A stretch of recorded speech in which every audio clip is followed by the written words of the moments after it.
Hi everyone. Last lecture में हमने देखा था कि एसिड फैक्ट्री या एसिड इंडस्ट्री है, वहाँ से जो पॉल्यूटेंट निकलते हैं वो क्या क्या पॉल्यूटेंट होते हैं और उनसे ह्यूमन के हेल्थ पर क्या इफ़ेक्ट होता है, सराउंडिंग पे क्या इफ़ेक्ट होता है, वो हमने वहाँ पर देख लिया था। अगर आप लोग वो लेक्चर नहीं देखे होंगे तो देख लीजिएगा। अब तक हमने दो इंडस्ट्री का देख लिया है, एक एसिड इंडस्ट्री, एक और इंडस्ट्री हमने देखा था फर्टिलाइज़र इंडस्ट्री। आज हम लोग देखने वाले हैं सीमेंट इंडस्ट्री से जो पोल्यूटेंट निकल रहे हैं वो क्या क्या है। और यहाँ पर थोड़ा सा हम लोग एक्स्ट्रा डेटा अपने पास सीमेंट इंडस्ट्री के बारे में अवेलेबल है हमारे पास, तो हम लोग वो भी देख लेंगे कि कैसे कैसे वहाँ से पोल्यूटेंट निकलते हैं और उनका क्या ह्यूमन पर इफ़ेक्ट होता है। सबसे पहले जो सीमेंट इंडस्ट्री से जो सबसे ज़्यादा आपको ग्रीन हाउस गैस जो कार्बन डाइऑक्साइड होता है वो काफ़ी ज़्यादा अमाउंट में निकलता है। 2007 में 5% जो इफेक्ट था वो सीमेंट इंडस्ट्री से ही था, मतलब 5% जो ग्रीन हाउस गैसेज निकला था, इमिट हुआ था, वो सीमेंट इंडस्ट्री से ही हुआ था।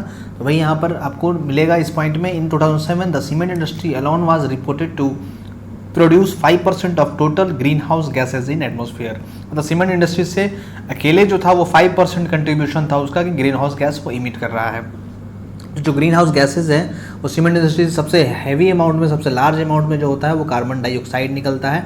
आगे हम लोग अभी देखने वाले हैं कि कैसे वो कार्बन डाइऑक्साइड निकलता है। अब आगे देख लेते हैं कि क्या क्या वहाँ पर पॉल्यूटेंट निकलते हैं सीमेंट इंडस्ट्री से। तो कार्बन डाइऑक्साइड तो हमने देख ही लिया, उसके बाद नाइट्रोजन ऑक्साइड निकलता है, सल्फर डाइऑक्साइड निकलता है और कुछ डस्ट पार्टिकल निकलता है। तो ये मतलब मेनली ये 4 ही निकलता है, carbon dioxide, nitrogen oxide, sulphur dioxide और डस्ट। और कुछ अदर पॉल्यूटेंट भी निकल सकते हैं, लेकिन मेजर जो पॉल्यूटेंट होते हैं वो carbon dioxide, nitrogen oxide, sulphur dioxide और डस्ट होता है। अब आगे देखते हैं हम लोग।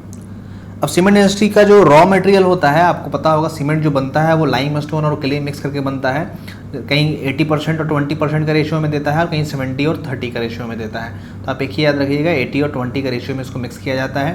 तो लाइम स्टोन को क्या बोला जाता है? तो कैल्शियम कार्बोनेट एक्चुअल में होता है, वो कैल्शियम कार्बोनेट होता है। तो कैल्शियम कार्बोनेट ही होता है और कैल्शियम कार्बोनेट में क्ले मिक्स किया जाता है। तो यहाँ पर रॉ मटेरियल जो होता है वो लाइम स्टोन और क्ले होता है। आगे देखते हैं। उसके बाद क्या होता है कि लाइम स्टोन को क्या किया जाता है कि हीट किया जाता है। रोटरी किल्न एक टाइप का होता है। रोटरी किल्न यहाँ पर जो लिखा हुआ है उसमें क्या होता है, एक पाइप जैसा बना हुआ होता है, उसमें लाइम स्टोन जो होता है वो ब्रेक करके उसको मील में, जो रॉ मटेरियल का मील होता है वहाँ पर उसको ब्रेक कर दिया जाता है फाइन पार्टिकल में, वहाँ से उसको पास कराया जाता है और ये रोटरी किल्न होता है, रोटेट करते रहता है कुछ एंगल पर। और यहाँ पर हीट सप्लाई किया जाता है। जो टेम्परेचर होता है यहाँ का वो 1450 डिग्री सेल्सियस के अप्रॉक्स लगभग होता है, डिग्री सेल्सियस के अप्रॉक्स। जिससे क्या होता है कि जो लाइम स्टोन होता है वो हीट सप्लाई करने की वजह से, जो कैल्शियम होता है, कैल्शियम कार्बोनेट, वो हीट सप्लाई करने की वजह से क्या होता है वो ब्रेक कर जाता है वो कैल्शियम ऑक्साइड में, और यहाँ से large amount of carbon dioxide release होता है। वो कार्बन डाइऑक्साइड रिलीज होगा ही, वो क्योंकि वो रिएक्शन है, हीट सप्लाई करेंगे तो वो कैल्शियम ऑक्साइड और कार्बन डाइऑक्साइड में वो ब्रेक हो जाता है।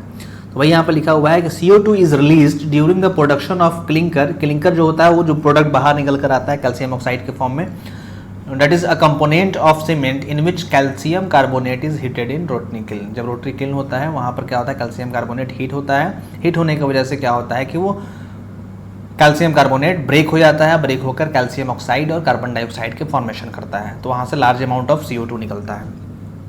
उसके बाद देख लेते हैं यहाँ पर और क्या क्या निकलता है और उसका सोर्सेज क्या है। जैसे सल्फर डाइऑक्साइड, नाइट्रोजन ऑक्साइड निकलता है। तो जनरली सल्फर डाइऑक्साइड और नाइट्रोजन ऑक्साइड जो हम लोग हीट वहाँ पर फ्यूल का कंबशन करते हैं वहाँ पर, उसके वजह से होता है। लेकिन सल्फर डाइऑक्साइड का कुछ सल्फर जो होता है वो लाइम स्टोन में भी प्रेजेंट होता है। रॉ मटेरियल जो होता है सीमेंट का उसमें भी प्रेजेंट होने की वजह से क्या होता है कि जब उसको ब्रेक किया जाता है तो वो सल्फर का ऑक्साइड बनाकर बाहर आ जाता है। जो रॉ मटेरियल है, रॉ मटेरियल में भी सल्फर का कुछ कंपोनेंट्स होता है, जिसकी वजह से जब वो ब्रेक होता है तो ब्रेक होकर वो सल्फर डाइऑक्साइड बना देता है। तो सल्फर डाइऑक्साइड का 2 सोर्सेज हो सकता है। यहाँ पर वही लिखा हुआ है, sulphur oxide and nitrogen oxides generated from the kiln and drawing process. जो किल्न होता है, रोटरी किल्न होता है, जो वहाँ पर हीट किया जाता है उससे भी आता है, और जो ड्राइंग जो उसको सुखाया जाता है, सुखाने का प्रोसेस में भी वहाँ पर कूलिंग जिसको बोल सकते हैं, कूलिंग प्रोसेस में भी वहाँ पर निकलता है। अब आगे देख लेते हैं। Sulphur dioxide is generated from the sulphur compounds in the ores and combustion of fuel. Sulphur dioxide क्या बोल रहा है कि सल्फर कंपाउंड जो होते हैं ओर्स में, जो उसका एस्क होता है वहाँ पर जो यहाँ पर सीमेंट का जो हम लोग लाइम स्टोन यूज़ कर रहे हैं उसमें कुछ मान लीजिए कि हम लोग रॉ मटेरियल निकाले, उसमें कुछ कंपोनेंट्स है, सल्फर का भी है, तो उसके वजह से भी सल्फर डाइऑक्साइड का फॉर्मेशन होता है। और कंबशन जो हो रहा है फ्यूल का, वहाँ पर फ्यूल के बर्निंग की वजह से भी सल्फर डाइऑक्साइड होता है। सल्फर डाइऑक्साइड फ्यूल के बर्निंग से आपको नाइट्रोजन ऑक्साइड भी निकलता है। तो नेक्स्ट पॉइंट वही है, combustion of fuel in rotary cement kiln generates nitrogen oxide from nitrogen in the fuel. Fuel में जो नाइट्रोजन होता है वो नाइट्रोजन ऑक्साइड बना देता है, सल्फर जो होता है वो सल्फर डाइऑक्साइड बना देता है। तो ये हमने पॉइंट्स देख लिया। और कुछ डस्ट भी निकलता है, जैसे सीमेंट मिल है, रॉ मिल है, जहाँ पर लाइम स्टोन को ब्रेक किया जाता है, वहाँ से भी कुछ डस्ट पार्टिकल आ सकते हैं, डस्ट आ सकते हैं। या फिर कूलर हम लोग लगाकर कूलिंग करते हैं तो कूलिंग करने की वजह से भी डस्ट आपको एटमॉस्फेयर में ऐड हो सकता है। या फिर सीमेंट मिल है जहाँ पर सीमेंट को पैक किया जाता है या सीमेंट को कलेक्ट किया जाता है, वहाँ पर भी डस्ट आ सकता है। तो इस टाइप से होता है। क्लिंकर कूलर तो हमने बात कर ही लिया। और किल्न सिस्टम जो रोटरी किल्न होता है वहाँ से भी कुछ डस्ट निकल के आता है। तो मेनली 4 हमने देख लिया यहाँ पर। फर्स्ट क्या देखा, कार्बन डाइऑक्साइड, सेकंड देखा सल्फर डाइऑक्साइड, थर्ड देखा नाइट्रोजन ऑक्साइड, और उसके बाद फिर देखा डस्ट हमने देख लिया। तो ये 4 देखा हमने। एक ही सीमेंट इंडस्ट्री से निकलता है।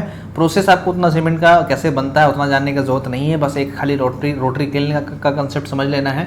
होता क्या है कि रॉ मटेरियल को पहले ब्रेक कर लिया जाता है, ब्रेक करके वो उसको फाइन पार्टिकल में कन्वर्ट कर दिया जाता है, और फिर एक रोटरी किल्न होता है, वहाँ पर उसको सप्लाई किया जाता है। सप्लाई करके उसको हीट सप्लाई किया जाता है। हीट सप्लाई करने से क्या होता है, वो कैल्शियम ऑक्साइड में ब्रेक हो जाता है। कैल्शियम ऑक्साइड में ब्रेक होकर फिर उसको क्या किया जाता है, थोड़ा सा कूल कर लिया जाता है। कूल करने के बाद फिर उसको किल्न से कूल करने के बाद फिर उसको कलेक्ट कर लिया जाता है। तो वहाँ पर हम लोग को, और फिर उसके बाद उसको जिप्सम उसमें ऐड कर दिया जाता है, कि जिप्सम के पास जो होता है बॉन्डिंग कैपेसिटी ज़्यादा होता है, फिर उसको लास्ट में जिप्सम ऐड कर दिया जाता है। और फिर उसको फाइन पार्टिकल, जो सीमेंट मिल हमने देखा, सीमेंट मिल है, वहाँ पर फिर उसको फाइन पार्टिकल में और फाइन पार्टिकल ग्राइंडिंग कर दिया जाता है, और ग्राइंडिंग करके फिर कलेक्ट कर लिया जाता है। वैसे रॉ मटेरियल को भी हम लोग ग्राइंडिंग करते हैं। रॉ मटेरियल को भी पहले जो क्ले और रॉ मटेरियल रहता है उसको पहले जो मिल होता है, रॉ मटेरियल मिल होता है, या उसको बोल सकते हैं ग्राइंडिंग मिल होता है, वहाँ ग्राइंड करके फिर हम लोग रोटरी किल्न में सप्लाई करते हैं। फिर वहाँ से फिर सीमेंट मिल में उसको भेज देते हैं, और वहाँ पर जो भी जिप्सम ऐड करने का प्रोसेस है वो कर लेते हैं, क्योंकि वहाँ पर बॉन्डिंग भी करना है, हमें बॉन्डिंग करने का काम करना है,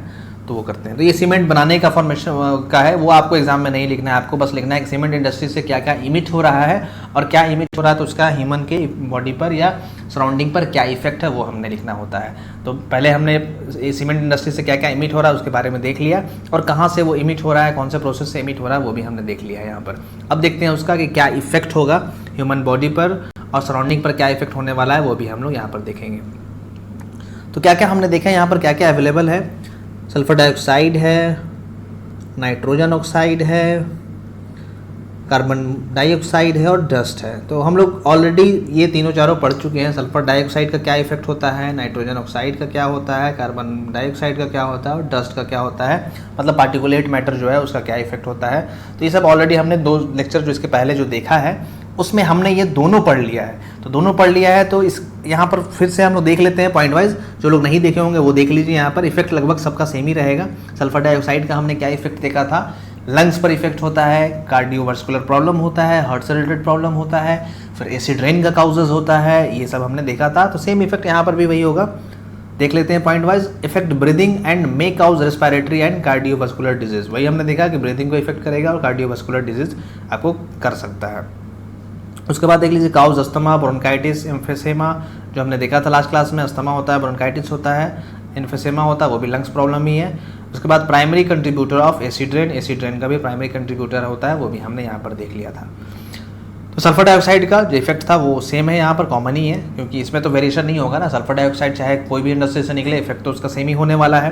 अब हम लोग देखते हैं नाइट्रोजन ऑक्साइड। नाइट्रोजन ऑक्साइड का हमने देखा है तो उससे फोटोकेमिकल स्मोक होता है, या ओजोन का फॉर्मेशन हो सकता है, या एसिड रेन का भी फॉर्मेशन होता है, लंग्स में जाता है, या रेस्पिरेटरी सिस्टम को प्रॉब्लम क्रिएट करता है। तो सेम इफेक्ट यहाँ पे भी होने वाला है। थोड़ा बहुत आप मॉडिफाई करके उसको अपने हिसाब से लिख सकते हो। It cause photochemical smog. Photochemical smog होगा तो यहाँ पर आप ओजोन भी ऐड कर सकते हो कि यहाँ से ओजोन निकलता है। फिर ओजोन का अपने हेल्थ पर क्या इफेक्ट होता है आप उसको भी बनाकर लिख सकते हो। अगर आपको ज़्यादा थोड़ा सा कंटेंट लिखना है, ज़्यादा मार्क्स का आया हुआ है, तो थोड़ा सा चीज़ों को अपने से भी ऐड कर सकते हो आप। It cause photochemical smog causes disease like asthma, damage lungs tissue. Asthma का काउजेज हो सकता है, लंग्स टिश्यू डैमेज कर सकता है, या ब्रोंकाइटिस भी यहाँ पर कर सकते हो आप, लंग्स से ही प्रॉब्लम है वो। उसके बाद आप देख लीजिए एसिड रेन का भी काउजेज है आपको। एसिड रेन का काउजेज सल्फर डाइऑक्साइड भी होता है और नाइट्रोजन ऑक्साइड भी होता है, दोनों से एसिड रेन का काउजेज होता है, क्योंकि यहाँ पर सल्फर डाइऑक्साइड सल्फ्यूरिक एसिड बना सकता है, नाइट्रोजन ऑक्साइड जो होता है नाइट्रिक एसिड बना सकता है, HNO3। तो ये भी एसिड बना सकता है, वो भी एसिड बना सकता है। अब आगे देख लेते हैं कार्बन डाइऑक्साइड का क्या इफेक्ट होता है, आपको ऑलरेडी पता है। ग्रीन हाउस गैसेज सबसे ज़्यादा मतलब इससे ही होता है, ग्रीन हाउस गैसेज जो होता है मतलब ग्लोबल वार्मिंग का चांसेस जो होता है इससे ज़्यादा होता है, बिकॉज ये एक तरह का ग्रीन हाउस गैस है जो क्या करता है, हीट को कैरी कर लेता है और टेम्परेचर जो है सराउंडिंग का वो इंक्रीज़ कर देता है।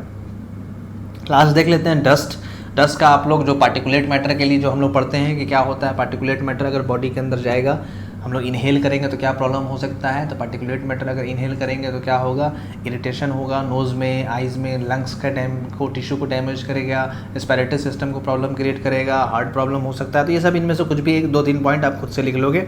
रेस्पिरेटरी प्रॉब्लम्स हो गया, उसके बाद हार्ट प्रॉब्लम हो गया, फिर डिक्रीज़ लंग्स के फंक्शन को भी डिक्रीज़ कर देगा। और फिर अगर साइज़ उसका छोटा हुआ जो हमने लास्ट क्लास में देखा था PM 2.5 से अगर कम हो जाएगा तो विजिबिलिटी जो होता है, हम लोग देखने का कैपेसिटी भी घट जाता है, हम ज़्यादा दूर तक हम लोग नहीं देख पाते हैं। तो PM 2.5 से अगर कम हो जाएगा तो रिड्यूस विजिबिलिटी मतलब विजिबिलिटी को भी रिड्यूस कर देगा। तो इसी सब चीज़ों को आप अगर ज़्यादा मार्क्स में क्वेश्चन आता है, मान लीजिए कि 8 मार्क्स में 10 मार्क्स में क्वेश्चन आ गया, तो आप इसी चीज़ों को आप थोड़ा सा इलेबोरेट करके लिख लोगे। जैसे डस्ट के अंदर रेस्पिरेटरी प्रॉब्लम, तो थोड़ा उसको सेंटेंस बनाकर आप लिख लोगे कि इससे रेस्पिरेटरी प्रॉब्लम में इफेक्ट होता है, सांस लेने में प्रॉब्लम होता है, हार्ट प्रॉब्लम में हार्ट अटैक आ सकता है, हार्ट को ब्लॉक कर सकता है। ऐसे करके आप खुद से बनाकर चीज़ों को एक्सप्लेन कर दोगे। तो ये हमने देख लिया सराउंडिंग और ह्यूमन पर सीमेंट इंडस्ट्री से जो पोल्यूटेंट निकलते हैं, एयर पोल्यूशन जो हो रहा है वहाँ से, उसका ह्यूमन पर सराउंडिंग पर क्या इफेक्ट है वो हमने देख लिया। और देख लिया कि सीमेंट इंडस्ट्री से कौन कौन से पोल्यूटेंट बाहर आ रहे हैं, ये दोनों हमने देख लिया है। वीडियो को यहीं पर स्टॉप करते हैं। इसके बाद 1-2 और बचा हुआ है इंडस्ट्री, वो हम लोग देख लेंगे। उसके बाद फिर हम लोग नेक्स्ट टॉपिक में इन कर जाएंगे। इससे रिलेटेड कुछ डाउट होगा तो आप कमेंट करके पूछ सकते हैं। वीडियो को देखने के लिए थैंक यू सो मच। अगर आप ये लेक्चर VCS पे देख रहे हैं तो यूट्यूब पर इंजीनियर्स आधार चैनल बना हुआ है, आप वहाँ पर जाकर सब्सक्राइब कर सकते हैं। और अगर कुछ क्वेश्चन है तो आप कमेंट में भी पूछ सकते हैं, या टेलीग्राम ऐप डाउनलोड कर लीजिए, वहाँ पर इंजीनियर्स आधार ग्रुप है, वहाँ पर आप उसको ज्वाइन कर सकते हैं। लिंक डिस्क्रिप्शन में प्रोवाइड है, और फेसबुक पेज का भी लिंक डिस्क्रिप्शन में प्रोवाइड है। आप पेज को भी लाइक कर सकते हैं, वहाँ पर भी मैसेज का ऑप्शन दिया हुआ है, आप वहाँ पर भी मैसेज कर सकते हैं। वीडियो को देखने के बाद लाइक और शेयर ज़रूर कीजिए, और चैनल को सब्सक्राइब भी ज़रूर कीजिएगा, ताकि जब मैं न्यू लेक्चर जब अपलोड करूँ तो आप उसको देख पाएँ, उसका नोटिफिकेशन आपको मिल पाए। Thank you so much.